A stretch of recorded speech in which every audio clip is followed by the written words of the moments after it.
Avancer, je vais beaucoup moins loin que M. Chomsky. La explotación de los países pobres por los países ricos debe cesar. The major problem people throughout this country are confronting is the problem of racism. Durante séculos, o Brasil ficou de costa para a América do Sul, olhando para os Estados Unidos.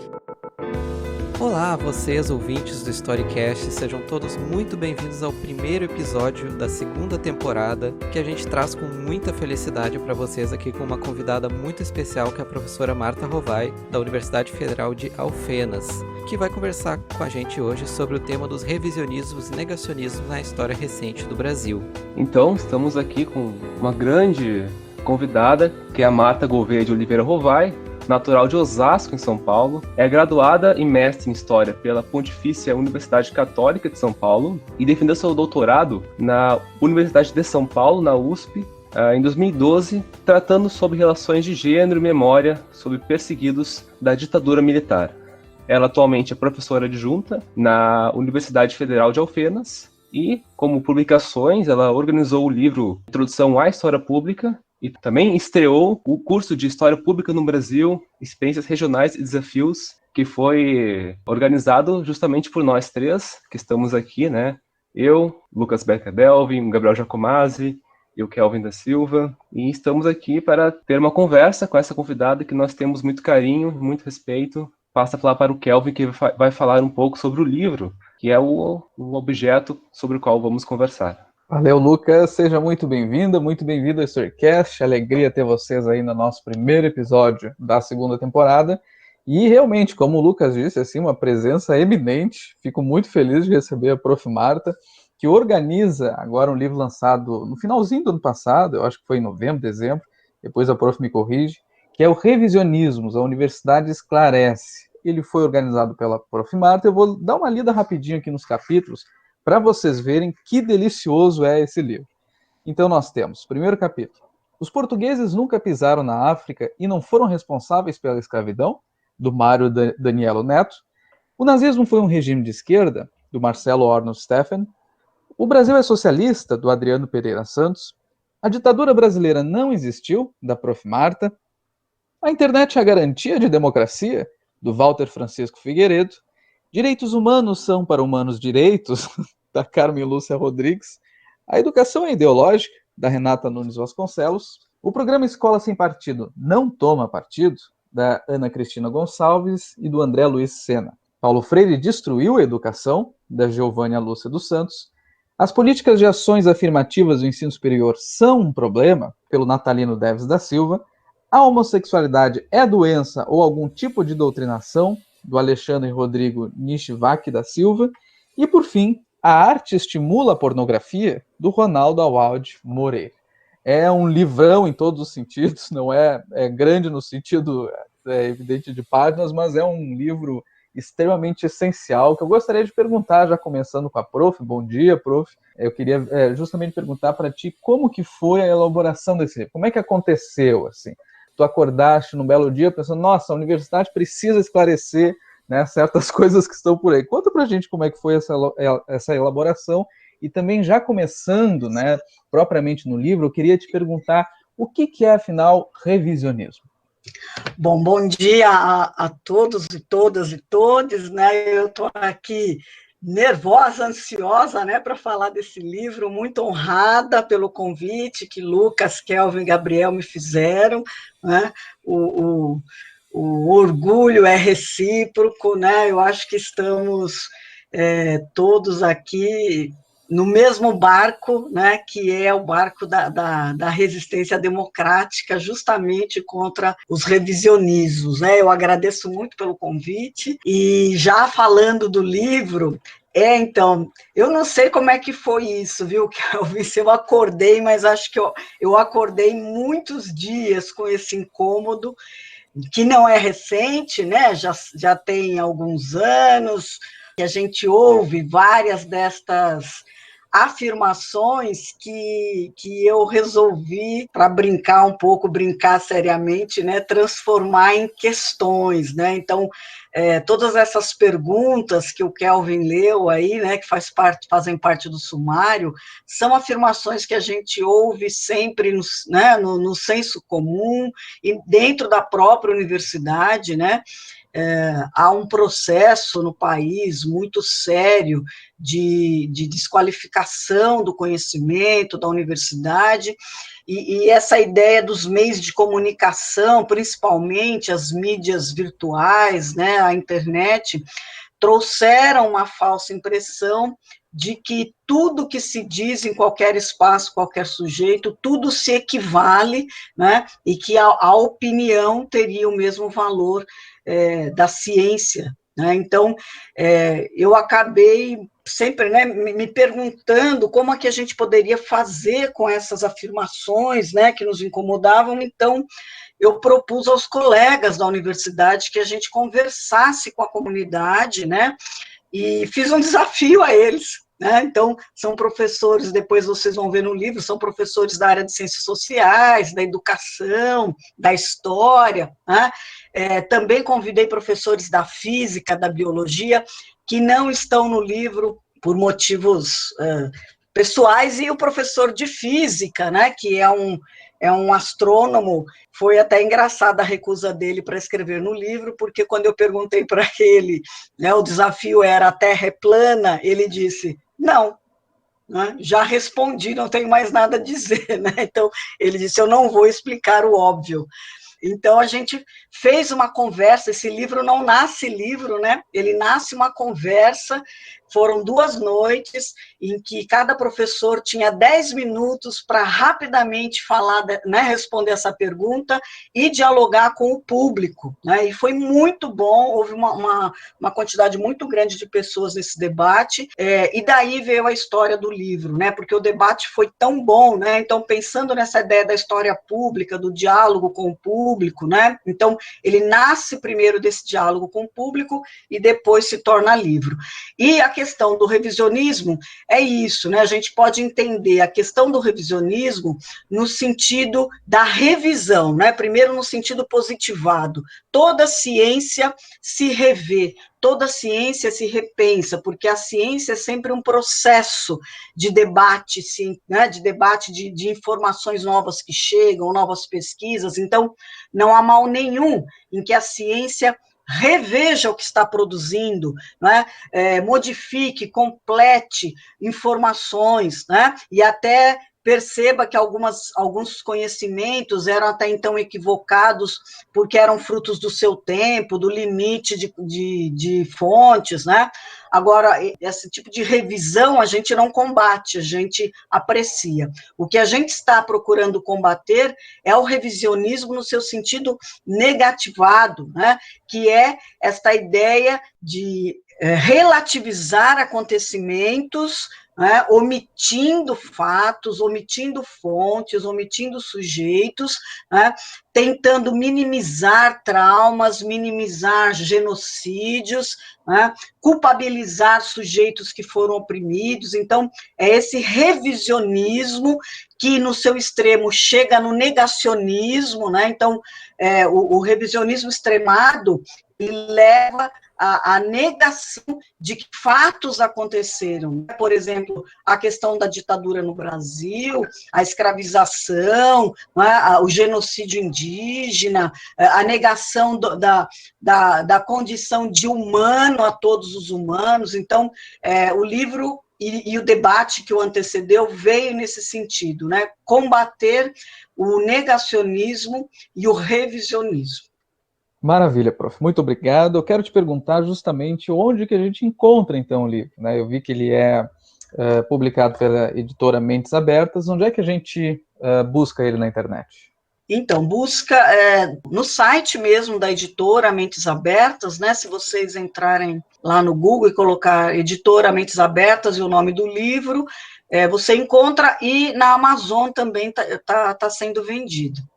A minha pergunta agora vai mais na direção do conteúdo, né, do livro e um pouco do que a senhora acabou de mencionar, a relação ali do revisionismo, negacionismo, e focando também um pouco no seu capítulo do livro, né, que a gente leu coletivamente e deu uma leve discutida, que fala se a ditadura existiu, né, ou não. Que para nós, enquanto historiadores formados, é o cúmulo do absurdo, né, como soa, né, esse tipo de pergunta, mas é um debate corrente na sociedade e muita gente realmente acaba caindo, né, nessa falácia, né, da não existência da ditadura, da ditabranda, enfim. E o meu ponto que eu gostaria de perguntar é a relação entre o revisionismo e o negacionismo, porque a senhora acabou de mencionar que o negacionismo seria a forma extrema, né, do revisionismo. Mas eu gostaria de perguntar se também não pode ser o contrário, pensando assim também no processo histórico das discussões sobre o passado traumático, né, da ditadura no Brasil. Porque eu sinto especialmente que a gente partiu de uma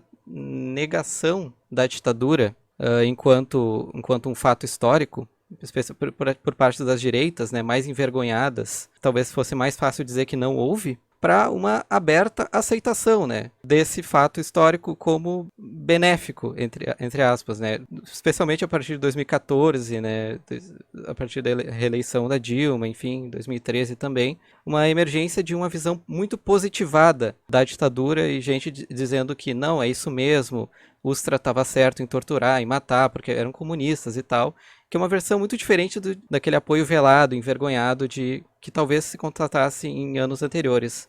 E eu gostaria de perguntar se a senhora vê dessa maneira a questão do negacionismo, do revisionismo e como eles interagem. Eu acho que é exatamente isso, Gabriel. Eles interagem, né? E é difícil a gente dizer qual é o limite entre eles, né? Quem começou primeiro, né? O ovo ou a galinha? Eu acho que é um movimento mesmo de interação nesses discursos, né? Então, o revisionismo, né, ele passa por duas dimensões, né? A primeira é essa da relativização dos acontecimentos, né? Então, se a gente pensar na questão da ditadura, essa troca de palavras, né? Então, não foi ditadura, foi um regime, foi uma revolução, foi uma contra-revolução, né? Então, uma preocupação em ficar usando novas palavras, né, para relativizar o que aconteceu, não foi golpe, então proíbe-se a palavra golpe, né? Ou então defende-se que a tortura era necessária, né? Eu lembro bem quando eu dava aula no ensino médio, antes mesmo de tudo isso, né?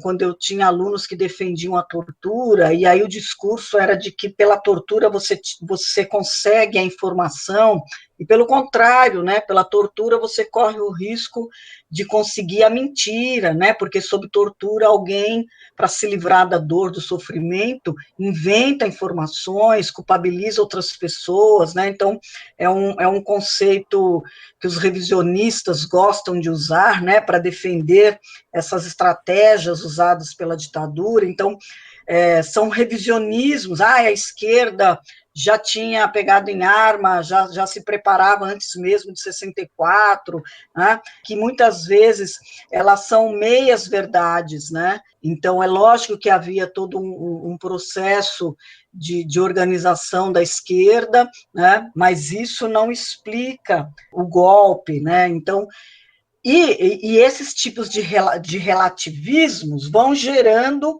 um absoluto que cai no negacionismo, que não existiu a ditadura. Diante de todas essas revisões que a gente está fazendo, né, do que os historiadores disseram, nós estamos aqui relativizando a dor, o sofrimento, o golpe, a participação de civis, né, e, ao mesmo tempo, né, chegamos nesse absoluto do revisionismo, que é o negacionismo. Olha, então, não houve, né? O que começou primeiro, não sei te dizer, Gabriel, mas é isso que, né, que você falou, vão se alimentando, vão se reforçando esses discursos e se misturando a ponto de construir, então, um novo olhar sobre o passado, né, sendo usado hoje para garantir as permanências da injustiça, as permanências da não reparação, né, as permanências de um discurso que quer que a sociedade esqueça aquilo que ela nem teve o direito ainda de lembrar e debater,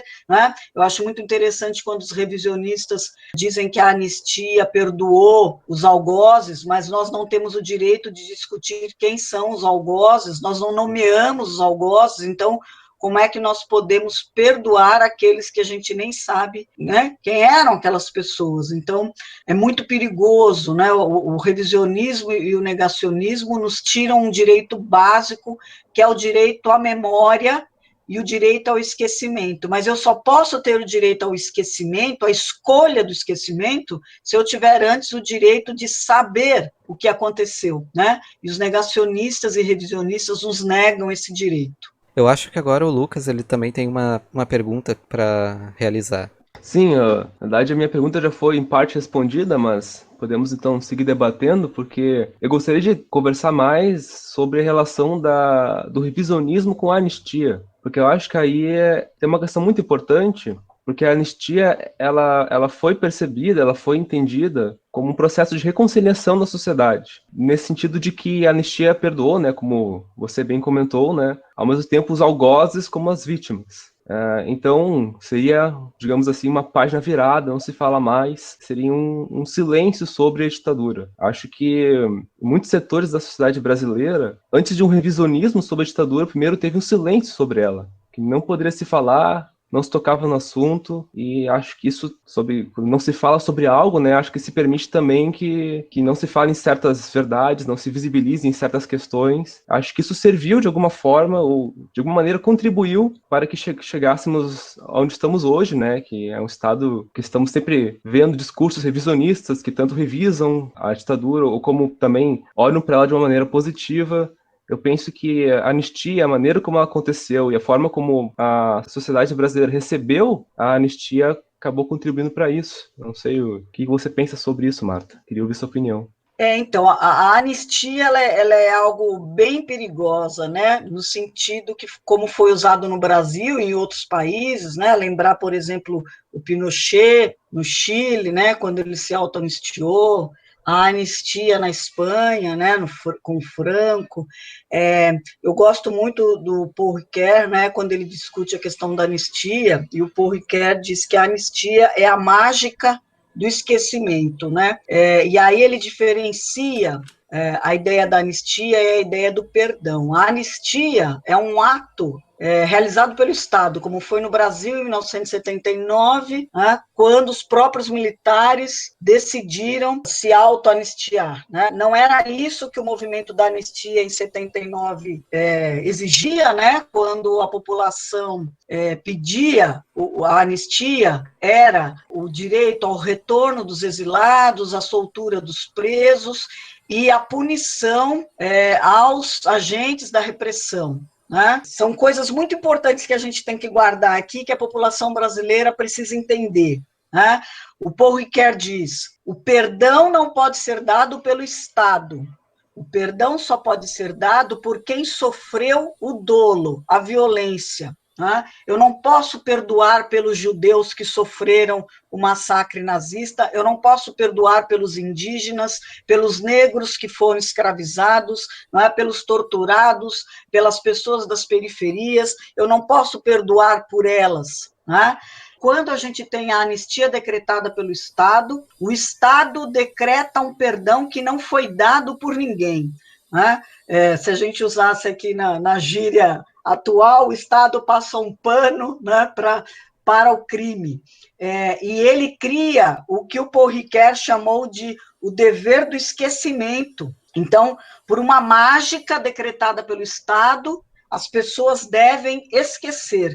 E o que no Brasil, né, o Supremo Tribunal, quando votou a revisão da anistia, acho que em 2012 ou 2011, né, se não me engano, a justificativa era que não era necessário lembrar novamente o passado, porque seria uma lembrança ressentida, né, que nos faria sofrer, e isso é uma postura equivocada, porque o sofrimento continua, né, mesmo que o Estado tenha decretado a anistia, as pessoas envolvidas, né, que foram violentadas, elas não esqueceram, elas continuam com o trauma, né, porque não foi reparado. Então, a anistia não é o mesmo que perdão, né? O Paul Ricoeur diz que o perdão é um ato generoso de quem sofreu a violência. A anistia é um ato do Estado, né, que faz calar todo o debate sobre a dor.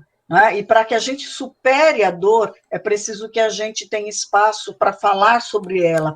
A título de exemplo, um exemplo que eu gosto muito, né, para diferenciar do que aconteceu no Brasil, na África do Sul, né, quando houve o processo de anistia, os debates, né, com perpetradores e vítimas eram realizados em praça pública, eram televisionados, né, eram passados nas rádios, as pessoas iam assistir aos debates, aos depoimentos, e a condição para que a pessoa fosse anistiada é que ela, em primeiro lugar, falasse a verdade. Eu não sei se vocês já chegaram a ver documentários sobre isso, mas é muito interessante, há momentos no debate, e olha que coisa importante, quando a vítima ou o algoz estava falando, era traduzida em mais de 20 línguas africanas, para que a população tivesse acesso ao que estava sendo debatido, né? A ideia da tradução. E a família da vítima era chamada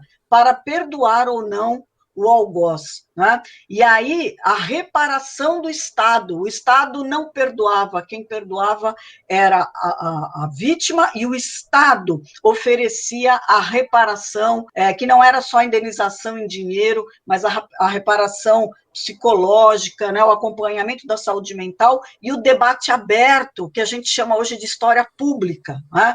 A ideia da anistia no Brasil deveria ser passar pelo debate público. E só mais uma coisa fundamental sobre a anistia e sobre a lei da anistia.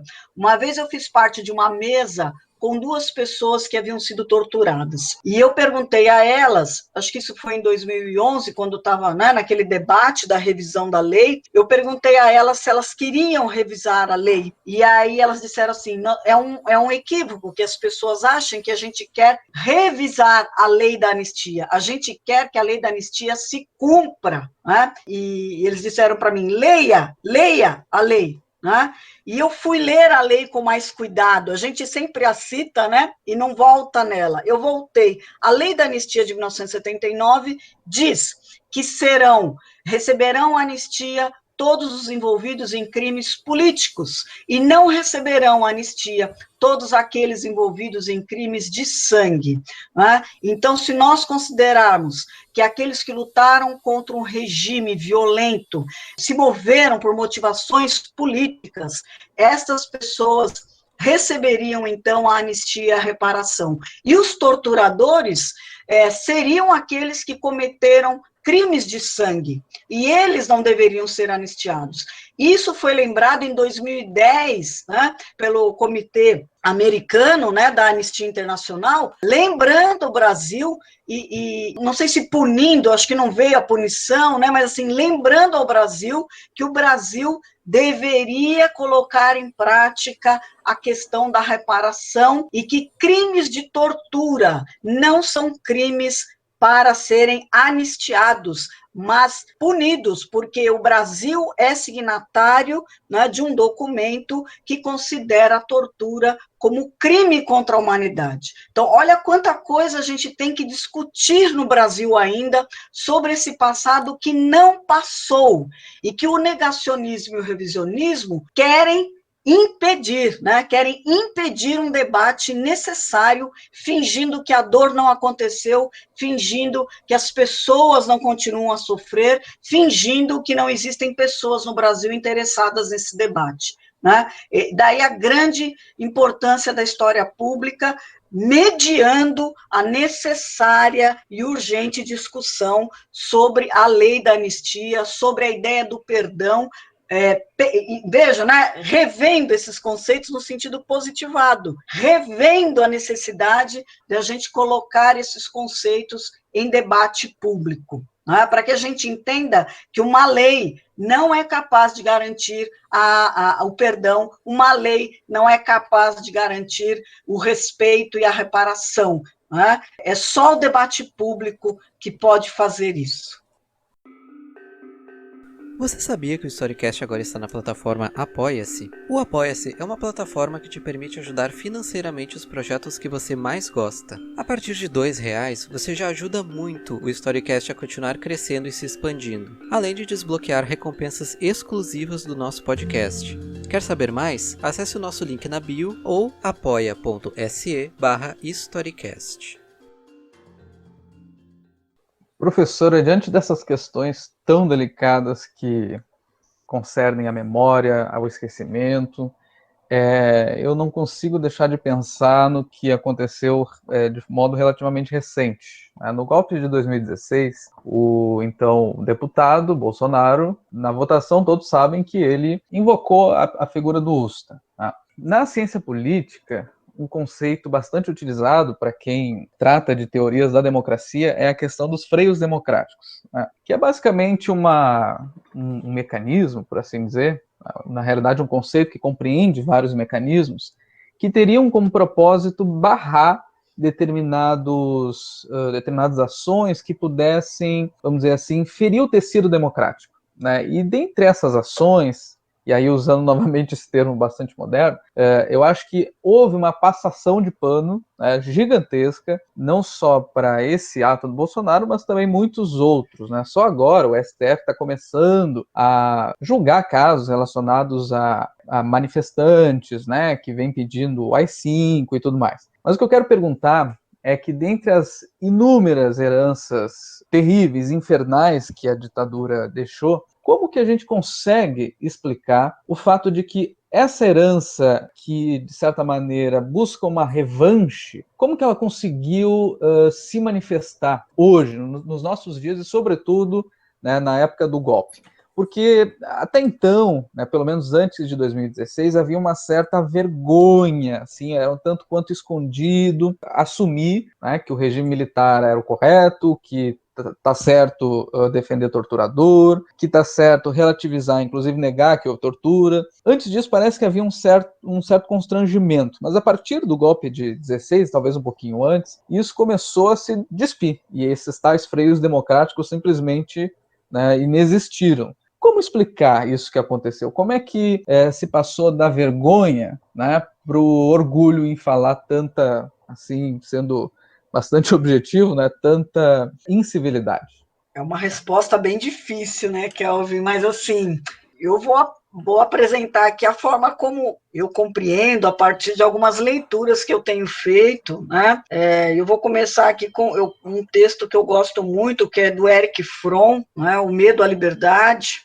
Ele era da Escola de Frankfurt, E o livro O Medo à Liberdade eu já li há um bom tempo, quando eu tentava explicar para os alunos no ensino médio como o nazismo tinha sido possível, Que eu acho que é uma pergunta, é lógico que os contextos não se equivalem, Mas é essa pergunta sempre que não quer calar, Como pode isso acontecer, E o Erich Fromm, nesse livro Medo à Liberdade, ele procura discutir a força, da massa nazista, e ele vai, fazer uma leitura histórica sobre o capitalismo. Então ele vai lá no final da Idade Média, depois a questão que a gente chama da modernidade, e ele vai dizendo como havia um discurso sobre a ideia da liberdade e do individualismo que era muito forte, Esse era o discurso, e é o discurso da burguesia, é o mesmo discurso usado hoje,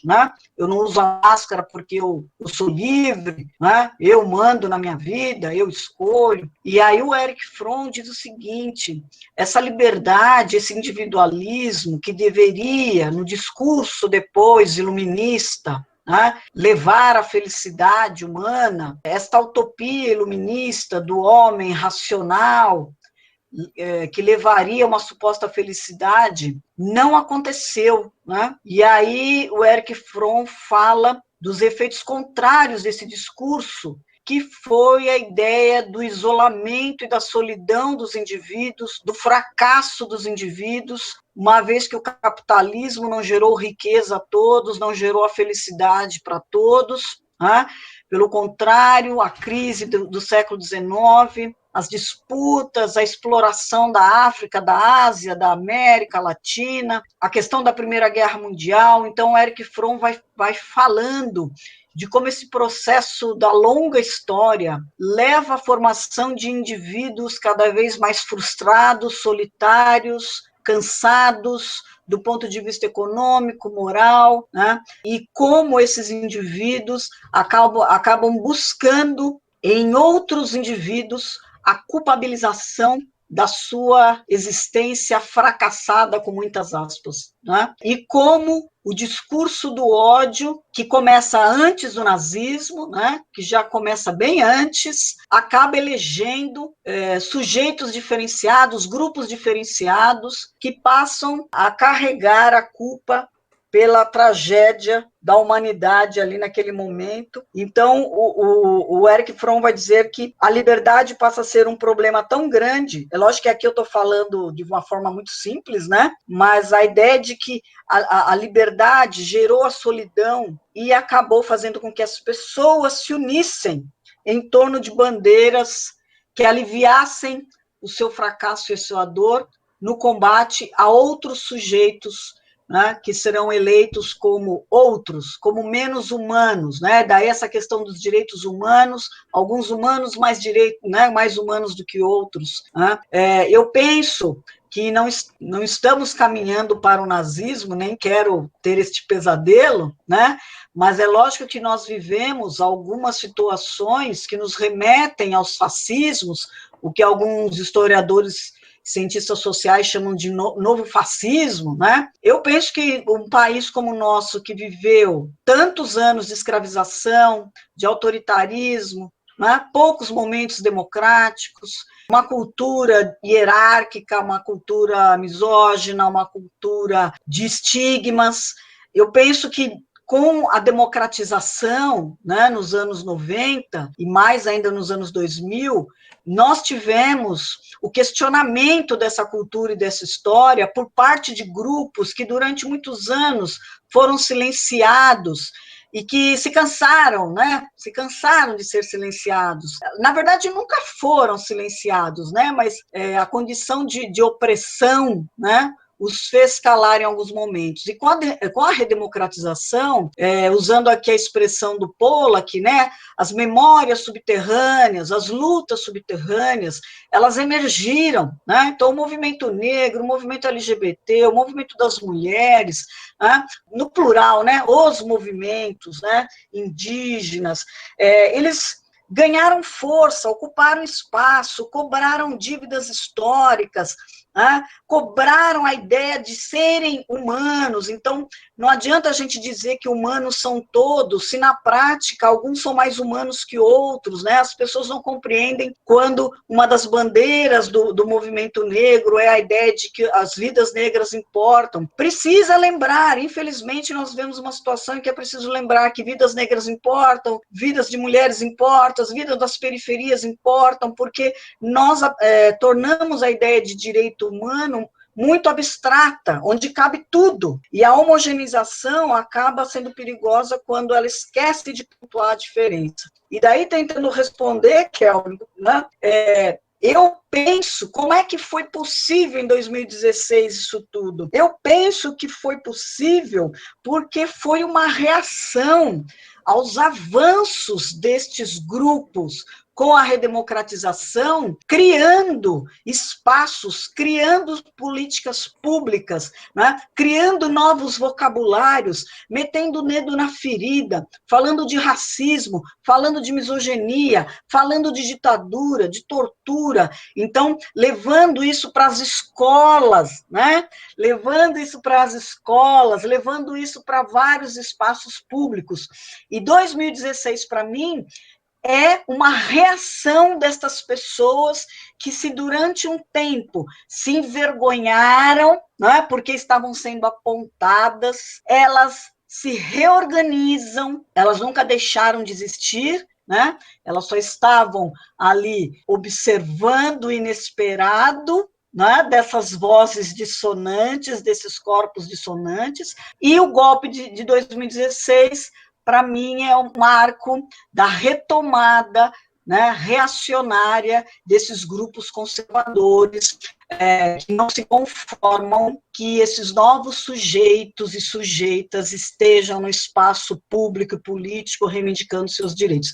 Eu vejo esse processo que nós vivemos como um dos processos mais importantes da nossa história, porque eu vejo como um processo de enfrentamento claro de propostas políticas no espaço público, né? Então, eu acho que esses sujeitos, né, sempre existiram, estão aí tentando retomar o que eles perderam, né? Não é um projeto só brasileiro, acho que é um projeto em muitas partes do mundo, é um grande projeto da burguesia, né, da burguesia brasileira e internacional, a nossa burguesia mesquinha, conservadora, né, tradicionalista, necropolítica, né? Então eu vejo que é um grande projeto necropolítico, ou bionecropolítico, né, como chama a Berenice Bento, e eu acho que é um confronto que há muito tempo o Brasil estava construindo, né? Então eu entendo que é isso, temos hoje um antagonismo claro entre grupos que divergem quanto aos projetos sobre a vida humana. E, por isso, divergem em relação aos usos e interpretações do passado no presente. Daí a briga pelo negacionismo, pelo revisionismo ou pela história pública, né? São escolhas. Falei demais, né? Desculpa. Não, capaz, é sempre muito bom ouvir a senhora, suas excelentes colocações que fazem muito pensar, né? Agora a senhora mencionou a história pública e tem muito a ver com a pergunta que eu estava pensando em fazer agora, que é o seguinte: o que a gente pode fazer a respeito disso, né? Desse quadro desolador de negacionismo, de revisionismo galopante? Porque, a princípio, eu acho que o que a gente está fazendo aqui agora é uma iniciativa, né, contra isso. O livro que a senhora coordenou também é outra iniciativa contra isso. Mas a nível de sociedade mesmo, né? Não somente historiadores, mas outras áreas, né? O negacionismo atualmente, infelizmente, não está só nas ciências humanas. Respingou, não apenas respingou, mas atingiu em cheio, né, as ciências exatas, né? A questão das vacinas, movimento anti-vacina, todo esse horror, atingindo, assim, basicamente toda a área científica, né? Tanto de humanidades como ciências duras, né, entre aspas. Mas o que a gente pode fazer a respeito? Como a gente pode se organizar para lutar contra essa onda negacionista? Pergunta muito difícil, né, Gabriel? Assim, acho que todo dia a gente acorda pensando nisso, né? Às vezes eu vou dormir, acordo de madrugada pensando, meu Deus, né? O que a gente pode fazer? Eu acho, concordo plenamente que isso que vocês estão fazendo, esse projeto de vocês, né, que não é de hoje, é uma forma, né, quer dizer, a gente precisa, no nosso caso como historiadores, mas não só nós, historiadores, né, os intelectuais e não intelectuais, né, quer dizer, eu não sei bem definir o que é intelectual, né, eu vou usar o termo aqui intelectual no sentido acadêmico, mas é lógico que existem intelectuais fora da academia, em muitos espaços, né? Eu acho que intelectualidade é essa capacidade de pensar o mundo, de se posicionar, de tentar compreender o mundo, né? É um exercício importante, né? Que na ciência tem a dimensão do cuidado investigativo, do cuidado metodológico, né, que é isso tudo que está sendo colocado em xeque. A ideia da ciência e da educação, elas são perigosas para o autoritarismo, né? Eu gosto muito de um poema do Bertolt Brecht, que chama Os Medos do Regime, né? Não vou declamar o poema aqui não, mas lembrar o trecho que ele diz assim: os dominados temem, mas mais do que os dominadores temem. Os dominadores temem qualquer palavra mal colocada para eles, né? Os dominadores temem qualquer comportamento não previsto, e por isso os dominadores fazem calar, censuram, prendem, matam, perseguem, não é? O regime tem medo, e eu acho que é isso que a gente está vivendo hoje, né? Os medos da perda do controle sobre uma população que se quer subjugada, né? Então, não adianta mais só prender e torturar, é preciso desqualificar a ciência, é preciso desqualificar a educação, né? Então, é preciso dizer que na universidade se planta maconha, se desenvolve droga nos laboratórios, se faz sexo na universidade, né? Eu sempre brinco com os alunos que eu não vi nada disso, ninguém me convidou para a festa, né? São brincadeiras que a gente faz com algo muito sério para ver se ameniza um pouco essas acusações tão absurdas, né? Ou a questão da mamadeira de piroca, do kit gay nas escolas, né? Eu sempre falo para as pessoas, por que vocês não perguntam para os professores? Por que não pergunta para mim, né, que estou lá? Então, é uma notícia que vai chegando pelas fake news, sem que os sujeitos envolvidos e as sujeitas envolvidas possam debater o que está acontecendo. Porque o que se quer é confundir. A Hannah Arendt dizia que os regimes autoritários e totalitários têm esta pretensão de confundir, isolar e transformar as pessoas em sujeitos solitários, inseguros, impedir o debate, né? Impedir a ideia de que todos vivemos num mundo em comum, nosso, que é de todos nós, em que cabem todas as diferenças, né?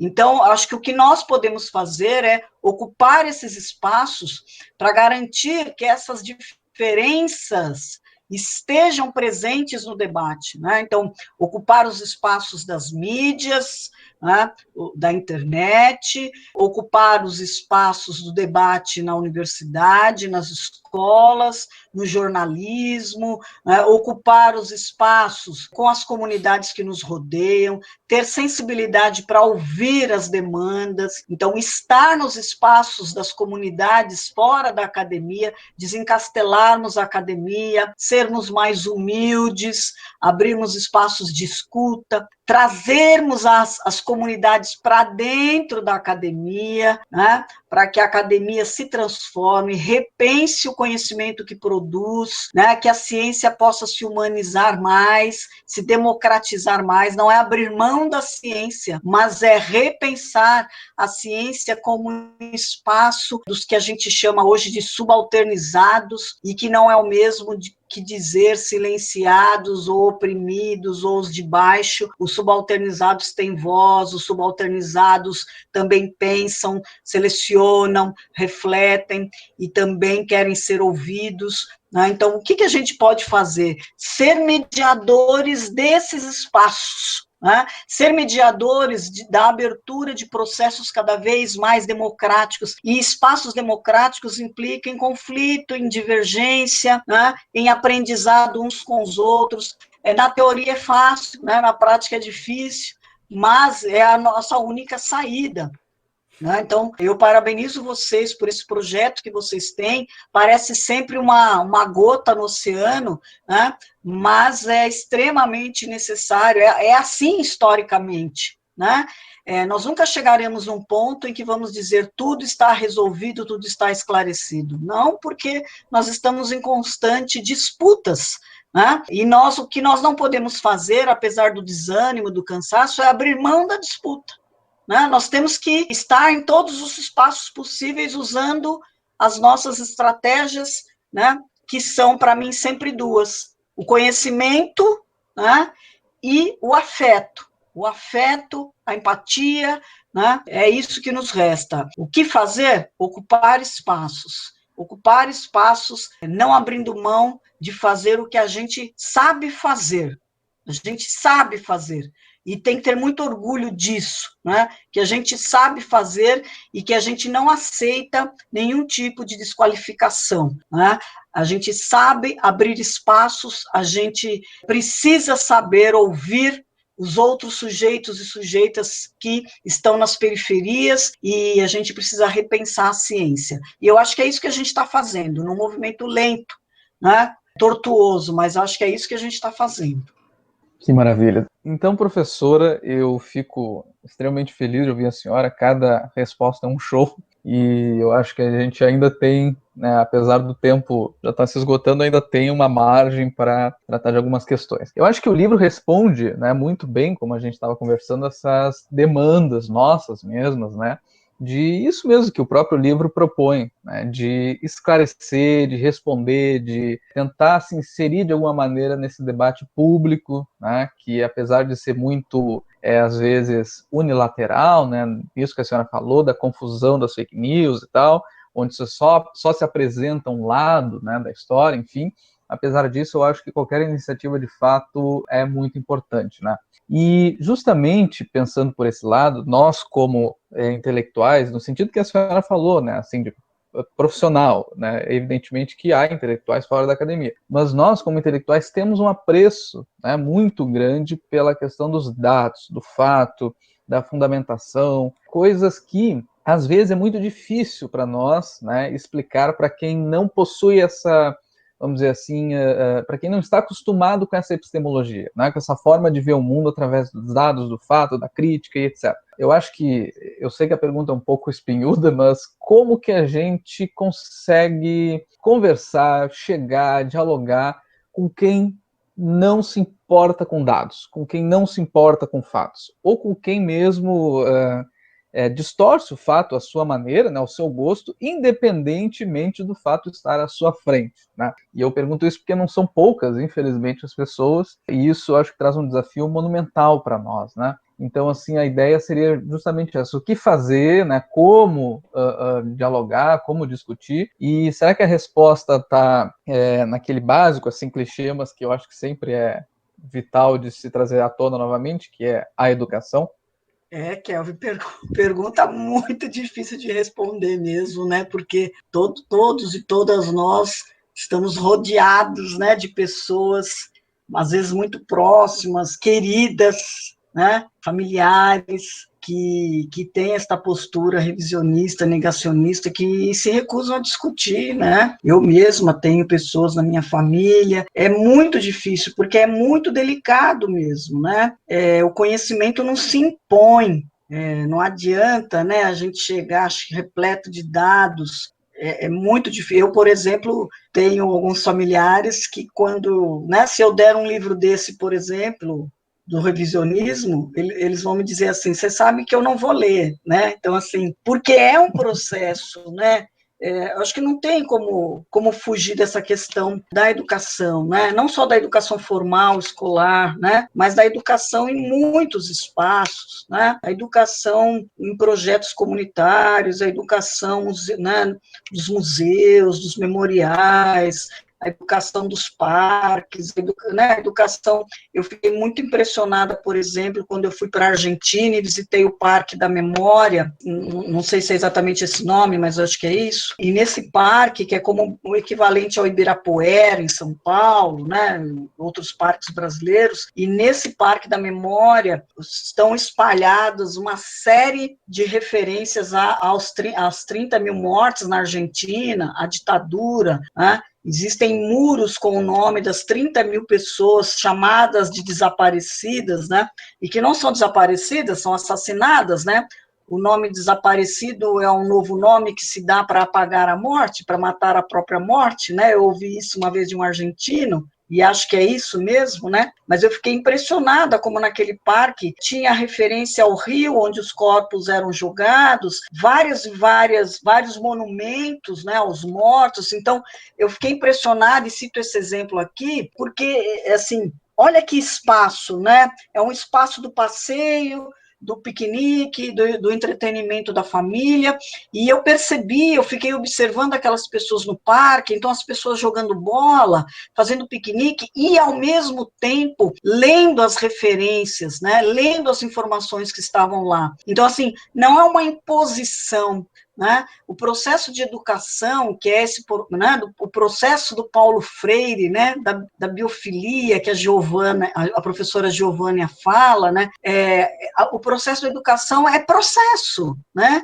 e ele tem que mexer com essa coisa chamada sensibilidade, empatia, né? Então, a gente não não ensina ninguém se não for troca, se não for diálogo. Não dá para impor o conhecimento, né? Então, eu, quando encontro pessoas que se recusam, eu não as forço, né? Eu tento mostrar pelas minhas práticas, pela minha postura, por aquilo que eu faço, né? Uma vez um aluno perguntou para mim, o que é que você faz para mudar o mundo? Eu disse, eu dou aula, né? Quer dizer, eu estou em sala de aula, eu estou dialogando com os meus alunos, eu estou lendo sempre, eu estou ouvindo as pessoas, né?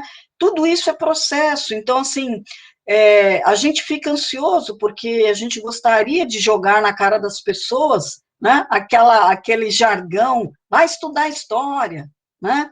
Como se a gente fosse meio que salvador das pessoas, né? Eu acho que a gente tem que desconstruir um pouco isso e começar a pensar outras formas de atingir as pessoas, né? Então, formas não violentas, não necessariamente formas submissas, formas apáticas, né? Eu não vou aceitar a intolerância, né?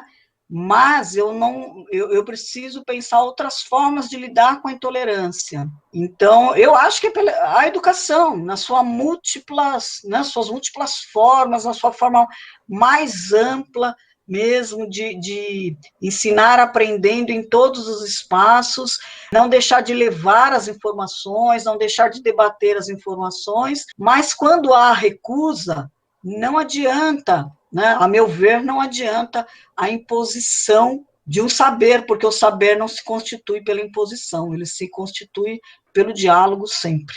Não sei te responder, Kelvin, a não ser ficar nesse lugar comum, que é o lugar que a gente aprendeu a lidar, e que, para mim, né, lembrando Paulo Freire, se a educação não muda o mundo, sem ela não é possível mudar também.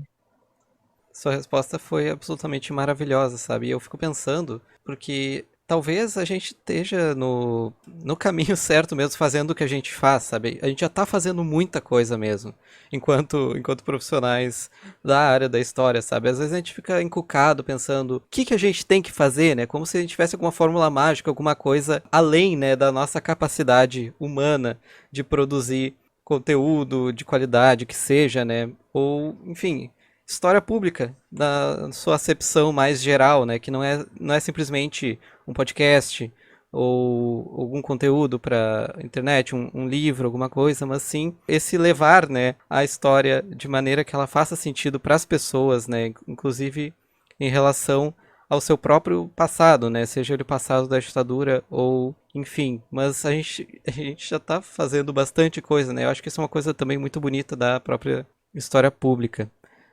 Eu só gostaria de convidar já a professora Marta para conversar conosco, eventualmente. A agenda já está um pouco cheia, assim, desse semestre. A gente ficou muito feliz porque muita gente se ofereceu, inclusive, para gravar conosco episódios, mas já gostaria de incluir a senhora, se for, né, se tivermos o seu aceite, para falarmos sobre gênero, porque eu sei, né, professora, que a senhora pesquisa o tema, que pesquisa já há algum tempo, né, tem algumas publicações sobre, e acredito que nós, em todos os sentidos, né, mas também, sobretudo, por sermos todos meninos no Storycast, né, nós temos muito, muito a aprender. E certamente é um tema que a gente já veio conversando, né, que a gente queria começar também a abordar mais, então está feito aí o convite.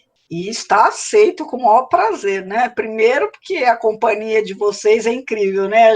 Há pessoas que a gente... É bom sempre estar junto presencialmente, né? Mas essa tecnologia nos permitiu criar novas formas de afeto, né? Então parece que a gente já se conhece há tanto tempo, porque convergimos...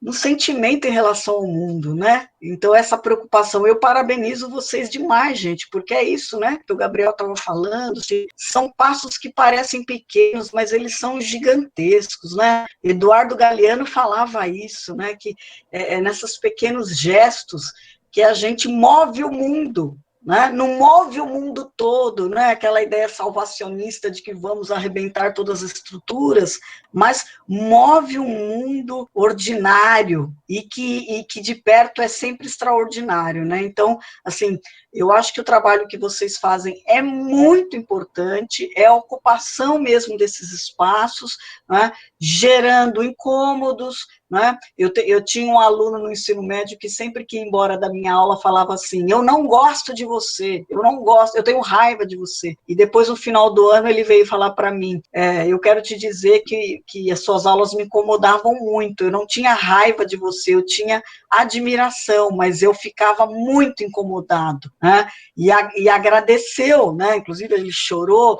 Eu acho que é isso, né? Então, por exemplo, um projeto como o de vocês, é isso, vai incomodando, né? Vai provocando, as certezas vão se diluindo aqui, né? Ali, e é isso que é a construção desse processo de história pública, né? Quer dizer, pensar que os nossos públicos são muitos, né? Como você disse, Kelvin, são gêneros, são raças, são religiões, religiosidades, classes sociais, instruções, é muita gente diferente que vai se afetar por essas ações que vocês estão fazendo de formas diferenciadas, mas vão se afetar, e isso é importante, né? Esse processo de afetação, né? De afetividade. Então, eu fico muito feliz de estar aqui, agradeço o convite para falar de gênero, acho que é outra temática com muitos preconceitos e que também foi tratada no livro, né? Por outros colegas, mas eu agradeço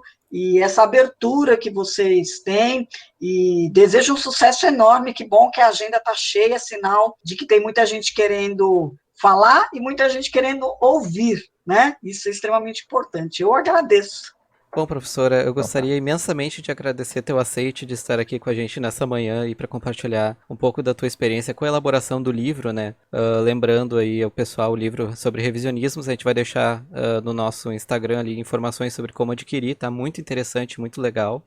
A gente deu uma lida nos capítulos, tá bem completinho. Agradecer aí os meus colegas também que compartilharam a nossa mesa online aqui, né? Primeiro episódio da segunda temporada do Storycast. Estou muito feliz que a gente está iniciando mais um ano com esse projeto que eu tenho muito orgulho de fazer parte, né? E tá construindo e que está crescendo cada vez mais, a ponto de a gente receber uma pessoa maravilhosa como a Martinha que está aqui com a gente. Então eu te agradeço muito, professora, se quiser fazer algumas últimas colocações.